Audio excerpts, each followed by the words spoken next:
I am the man to beat, Daniel Dubois.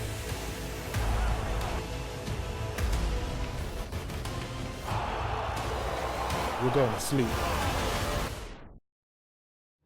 This is Kugan Cassis for Eiffel TV. Do you know what? We could stand where it's not raining. Really. Kugan Cassis, Eiffel TV, MTK Global. We're at the Victoria Warehouse here in Manchester. I'm joined by Marcus Morrison. How are you, sir? I'm well, I'm good, Hughes. Thought you forgot about me, but I'm well. No, absolutely not. Absolutely not. How's life? Good, really good. You know, I'm in camp training, staying fit. Everything's good. Obviously. Bit of a tan. Bit of a tan, obviously. Life's always better with a tan. Obviously. You're right, we haven't spoke for a while, and there's obviously been some changes to your situation, notably now working with Pat Barrett and the boys there, Collier. So how's that been? How's that sort of change been? Good, settled in quickly, and we soon got to work. After getting there. So yeah, it was a natural gel, and I knew the boys from before I moved there, so it was natural. You're off the run of 4 straight wins now. Is that Possibly, right? you may know, but yeah, 4. I've had 4 with under Pat, yeah. 4 back-to-back wins. The Alistair Warren fight. What happened in that fight for you? To be honest, there was a number of things in that fight. About not being in the right headspace, and I just had a baby. I was up all hours of the night. Maybe I underestimated him. There was a concoction of things that went wrong that night. For the reasons why it went wrong that night. But it's behind me. I've moved on from it. That's one of them fights that I look back at and just think, what was you doing? And but I've looked past that now. I'm way past that, and I'm looking at bigger and better things. But yeah, like I said, I didn't box well. It was just a whole lot of everything that just went wrong for that night. You had a difficult period. I mean, it was well highlighted. You had a kind of a difficult period with some of those defeats. But what's different now that you think kind of would make none of those kind of defeats happen if they happen now, if you like? First, if those fights happen my now. mindset. Yeah. My mindset's completely different to where I was at now. There was the Wellborn defeat, and then there was the loss of the 4 rounds, and then by the time I got to the Warren fight, it was just like, if I'm honest, I was half. Am I asked? Do I care? Why was you in that kind of mindset then? It was the 2 defeats didn't help. It was just one of them. I've lost 2. Going to this fight, and I just bought a house. I was ripping a house apart. It was just, and if I'm honest, it just got to that fight. It was just like, well, come on, just another one. Let's get in there and get it over and done with. And I just wasn't in a great headspace. I weren't as fit as I should have been. It was just a nightmare from start to finish, from leading up to that fight and getting in the ring and boxing horribly. So yeah, there's not much more I can say other than that. Did those kind of defeats kind of make you question whether you wanted to kind of carry on in boxing at all? Well, I had to go away and ask myself if I really wanted to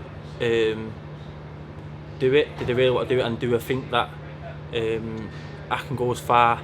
Because if I didn't, then I'd just jack it, because it wouldn't be worth it. Getting involved in tough fights for the money. It wouldn't be. I can go and make that money elsewhere. But I had to ask myself, can I go and win titles and go and achieve big things? And that was the fresh start. Like I said, people look to this to say like, oh, Joe Gallagher did this, Joe Gallagher did that. No, it wasn't Joe Gallagher, it was me. I had to make a decision for myself, and again, like I said before, it was my mindset. I had to go and change my mindset, and I needed the fresh start from my mindset. And now I'm in a good place. Pat, I don't know if you know much about Pat, but he's all about mindset, and I know quite a bit about Pat, actually. Well, yeah. So you know yourself, but for the people that don't know, it was the fresh start, and the fresh start I needed to to bump me and get me going again. And yeah, like I said, I've had 4 good wins, and yeah, I'm hoping for big fights now. And you know, when they get the big fights, you know, you'll see the best of Marcus Morrison. There must have been a lot of pressure around you, because people were really talking you up at, you know, in your first few fights, and you were kind of knocking everyone out. And did that pressure, was that kind of a hindrance in the end, that kind of people were talking you up so highly, or not? Maybe, yeah. You know, I remember hearing early on in my career that, you know, knockouts can be, you know, they're great, they look great, but it can be your downfall as well. You know, if you think you can go around just banging everyone out, and then when you bang someone and you don't go down, you know, what do you do? So it was a case now of going, you know, back to the drawing board, and you know, when you don't bang them out for plan A, you know, have you got a plan B or a plan C if plan B is not working? So now it's a case of, you know, going back to the drawing board, and you know, when you don't knock someone out, you know, you got to outbox them, you got to outthink them, and Pat's very much a thinking trainer.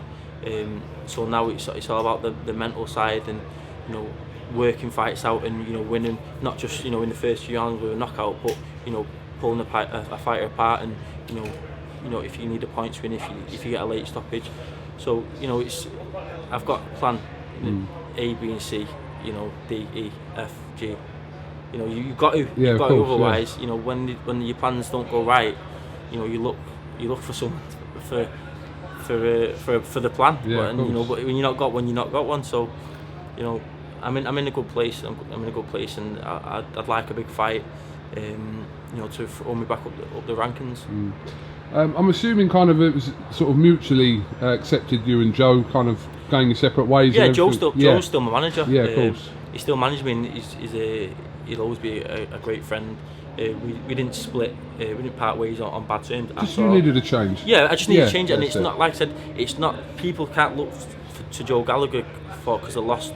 It was me. It was something I needed to change within me to get me going again. It was no one else's problem apart from mine, and you know, I had to go away and fix the problem, and I believe you have done.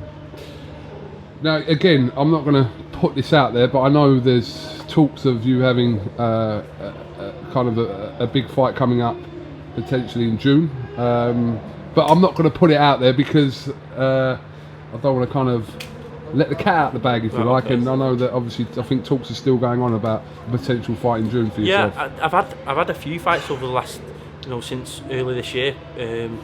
So I've had talks, but they've only been in talks, and you know, until something's confirmed and you know, I can really get my teeth into something, then I'm not gonna get my hopes up, because you know, these things happen, and until it's confirmed and announced, you know, I'm just gonna stay fit, stay in training, and work hard. But you know, hopefully, if a big fight comes, you know, it's a big fight that I want now. I'll snatch someone's hand off for a big domestic fight. Obviously, a particular name keeps cropping up for you in Felix Cash, but is that one of the names that's been looked at? Yeah, that's one of the names that's popped up over the last, you know, few months, as well as others. He's got a Commonwealth title. But he's got a Commonwealth title. Yeah. Like I said, if that fight got put to me and was offered to me, I would love that fight. Yeah. It's a fight that I'd take, you know, in a heartbeat. So if the fight, you know, gets made between me and Felix Cash, you know, I would love to take that fight. Okay. Well, listen, I'm going to let you get back in. Good to see you kind of, back in the swing of things, and hopefully you do land yourself that big fight. And hopefully we kind of see the first. Don't be a stranger so much. I haven't seen you, to be fair. You haven't. I haven't seen you, to be fair. You know, the first opportunity I had to see you, I'm putting the camera in your face. So, but I appreciate you kind of talking honestly. No, I appreciate you talking so honestly, and like I said, I know it hasn't been a great period for you, but that's all behind you now, and you're looking, exactly. It's a fresh start. To move forward. Fresh start, and you know, one I'm looking forward to. Absolutely. Top man. Marcus Morrison, thank you very much for talking to IFL TV, and we'll catch up with you again very soon. Thank you very much, Googs.